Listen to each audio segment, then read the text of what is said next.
ഈ ജയശങ്കർ ബിഷപ്പുമാർക്ക് രോമാഞ്ചം, മുന്തിരിയിട്ട സാധനം, cake piece, ഓട്ടോറിക്ഷയിൽ കയറാൻ മാത്രം വരുന്ന രാജ്യത്തെ ക്രിസ്ത്യാനികൾ എന്നൊക്കെ ശ്രീ സജി ചെറിയാൻ പറയുന്നത് ബിഷപ്പുമാർക്കും സഭയ്ക്കുമൊക്കെ അപമാനകരമാണോ?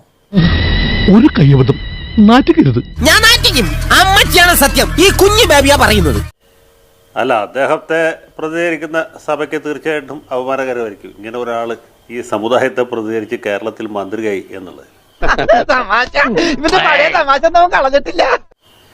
സത്യം പറഞ്ഞാൽ ഈ ഒന്നാം പിണറായി സർക്കാരിൽ മണിയാശാനുണ്ടായിരുന്നു, രണ്ടാം പിണറായി സർക്കാരിൽ സജി ചെറിയാനുണ്ട് എന്ന ആളുകൾ പറയുന്ന നിലയിലേക്ക് കാര്യങ്ങളെത്തി.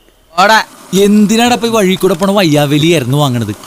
അയ്യോ, അതിപ്പോ പുതിയതൊന്നും അല്ലല്ലോ, ഇവന്റെ സ്ഥിരം പരിപാടിയല്ലേ. ഇദ്ദേഹം ഇത് ആദ്യമായിട്ടല്ലല്ലോ ഇതുപോലുള്ള പരാമർശങ്ങൾ നടത്തും.